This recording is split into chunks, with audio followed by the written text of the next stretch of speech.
I'm joined now by the co-host of Pod Save America and Pod Save the World and Barack Obama's National Security Council spokesman, Tommy Vietor. Tommy, thanks for joining. Brian, great to see you. So I want to throw to a clip right now that is making a lot of waves as it relates to the whole Ted Cruz, Tucker Carlson feud. This one really, really caught my attention. Growing up in Sunday school, I was taught from the Bible, those who bless Israel will be blessed, and those who curse Israel will be cursed. And from my perspective, I want to be on the blessing side of things. Of those who bless the government of Israel? Those who bless Israel is what it says. It doesn't say the government of, it says the nation of Israel. So that's in the Bible. As a Christian, I believe that. Where is that? I can find it to you. I don't have the scripture off the tip of my... You pull out the phone and use the Google. It's in Genesis. But so you're quoting a Bible phrase. You don't have context for it and you don't know where in the Bible it is, but that's like your theology? I'm confused. What does that even mean? Tucker.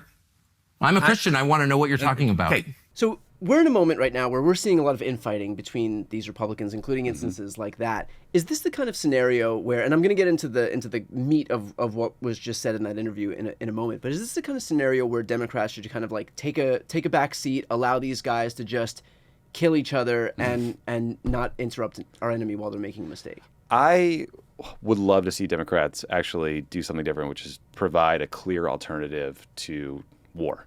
You know, I think like one of the things that Democrats screwed up in part because of Biden's Gaza policy was we are no longer seen as the anti-war party. Yeah. And I think we need to get back that mantle. And that was the appeal of Trump for Right. so many people, which is why, of course, him immediately saber-rattling and saying that we're going to go into Iran and saying unconditional surrender and poking the bear is causing, a rift within the GOP. You have Dave Smith that came out just a few days ago and called for Trump to be impeached over this. And so do you think that this is the kind of thing that's going to be that he'll be able to, look, eventually they all come back home, right? Right. They always have. Is this the kind of thing where that same thing is going to happen? Or are we in a scenario where he is actually shedding support and it feels more permanent than just, they'll speak out and a la Elon Musk immediately come scampering back once they realize Right.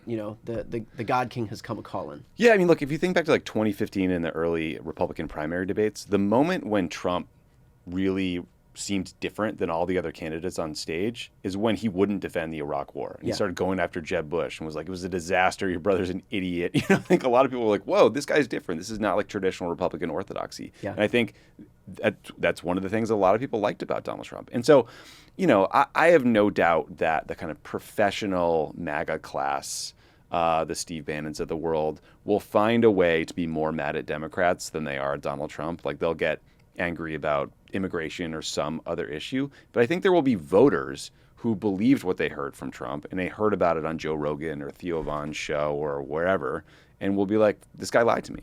And so what do you make of the actual merits of what Ted Cruz and Tucker Carlson are saying here? First of all, this idea that an American senator has some innate obligation as the result of his theology that he has to be in office to defend Israel? I find it to be batshit crazy. I heard that and I was as shocked as Tucker Carlson was. Yeah.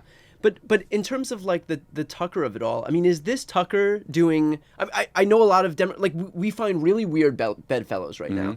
Is this a scenario where Tucker is doing good journalism? Is there something Democrats should be doing? Like, are Democrats making a mistake by applauding Tucker in this moment for calling out Ted Cruz? It's a weird moment, and I'm loath to jump on this was a good job by Tucker Carlson. Bandwagon. Yeah.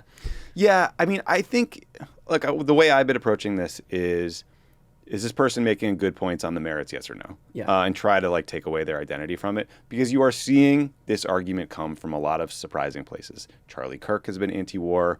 Matt Gaetz has been anti-war. Marjorie Taylor Greene. Right. So a lot of folks you and I traditionally don't look up to or agree with are making really good points. Right. And so I don't know what's motivating Tucker here. I think part of it is probably that he worked at Fox News during the run-up to the Iraq War and during the Iraq War, and he saw the way his network and his broadcasts were part of the propaganda effort that led us into this disastrous war, and he doesn't want it to happen again. But he also knows it's bad politics. You know what I mean? I think he's trying to save Trump from himself and parts of the coalition that would lead the Republican Party down a really disastrous path. I think one thing that Tucker benefits from in this moment is we have a really bifurcated media ecosystem. Ted Cruz is not coming on Pod Save America. No. Ted Cruz is not coming on my show. The farthest right person I've ever had come onto my show was like Adam Kinzinger, which goes to show you how they're knocking down the doors to get in. But the reality is that I think Ted Cruz came into this thinking that this was going to be a softball interview, because there are always softball interviews. Because what incentive is there for anybody on the right to come onto a left-wing podcast or vice versa when you can just go on any of the hundreds and hundreds of outlets that are going to just give you fawning coverage? Yeah, I hope a lot of journalists will watch that interview and think, man, that was more interesting. Man, that was more elucidating. Boy, that made a lot more news. There's no doubt about the fact on the journalist end that was more interesting. It's just a matter of like, are you gonna get Ted Cruz? And if you get him once, are you ever gonna get him again? And therein lies the whole problem with like access journalism. Totally, right? Of course. I mean, getting Ted Cruz once is kind of a win-win. You know, you make a little news, you never have to talk to that guy again. I mean, like, to me, that's the way to do it. But yeah, I mean, I think what Tucker did there, and part of that interview that we didn't listen to, when he was like, "What's the population of Iran?" Yeah, he asked a basic fact and then dug in when Cruz didn't know. Right. You know, I was like, I'd love to see more of that with Donald Trump. And there was a moment in, you know, I know that there is a lot of praise heaped onto Terry Moran for very rightfully and bravely speaking out about Stephen Miller, was it?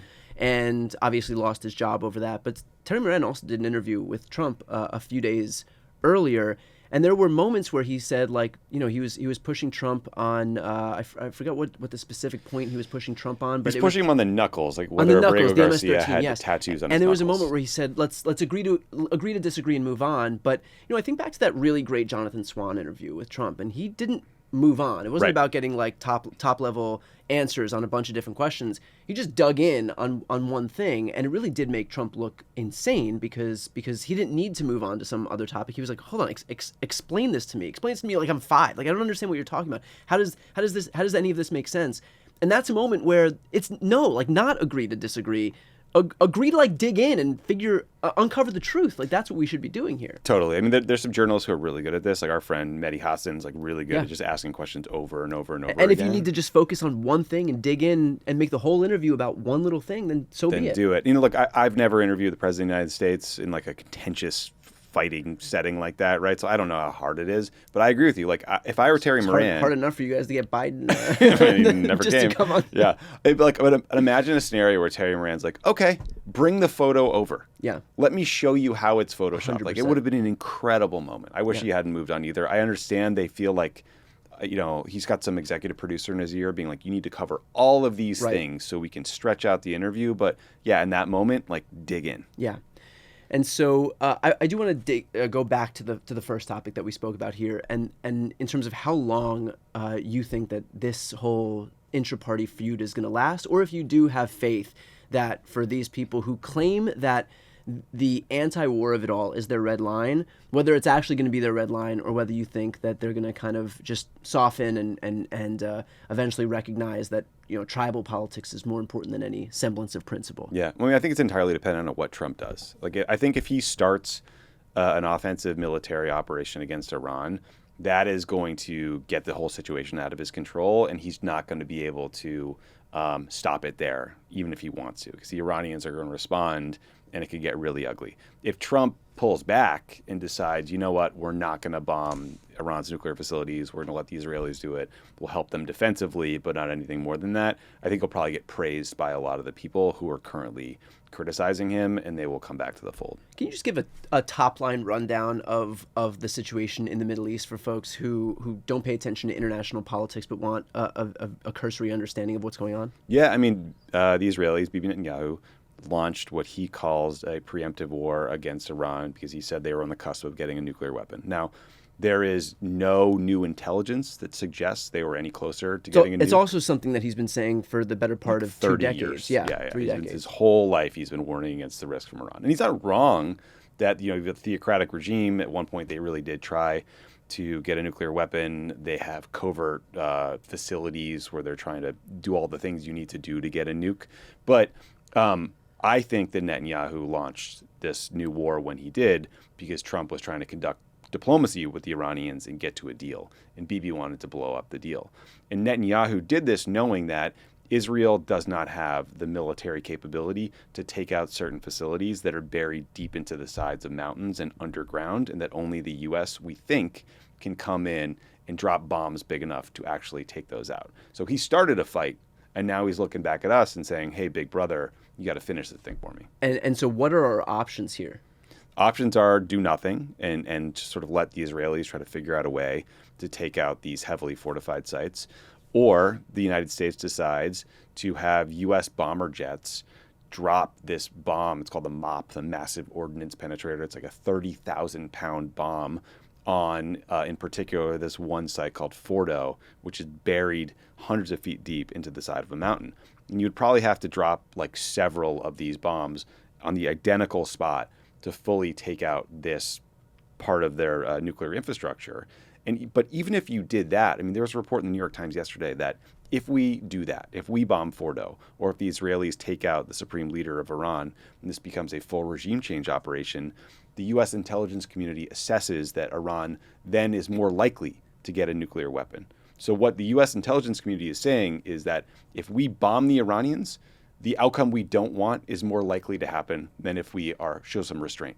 Is there also no worry about the fact that if the U.S. is directly intervening by dropping these weapons onto this site, that now we can be in a situation where Iran draws in, its protectors, that we can be looking at war between, Iran, China, Russia, and then the United States, and if the U.S. is into war and Article 5 gets triggered, then we have does this descend into World War? I mean, is there a world in which that happens?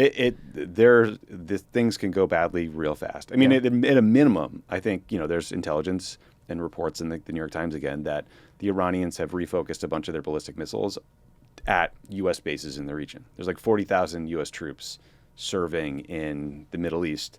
So in other words, if we do decide to directly intervene, then we're putting all the rest of our interests in immediate danger anyway. Yeah, I mean, right now the Iranians are firing back at the Israelis. A lot of those missiles are getting knocked out of the sky by missile defense systems, but some of them are hitting population centers, and a bunch of Israelis died. The Iranians have not fired directly at U.S. bases or facilities yet. I think that will change if we start bombing them directly. It's likely that they'll target U.S. infrastructure or diplomatic facilities or bases in Iraq or Bahrain or a bunch of other places. Well, the good news is that we're going to have a full resolution here in just 2 weeks' time. Yeah, only 2 weeks. So he loves a good cliffhanger. Loves a good cliffhanger. Just enough time to give himself a little bit of breathing room, and also far enough away that he can doesn't have to answer any questions at least this week or next week. Yeah. So we will, continue to talk about this. Appreciate the insight here. For everybody watching, if you want to hear more from Tommy and the rest of the team at Crooked Media, make sure to subscribe to Pod Save America's YouTube channel. I'm going to put the link right here on the screen and also in the post description. If you're listening on the podcast, I'm going to put it in the show notes of this episode. Tommy, appreciate your time. Great to see you.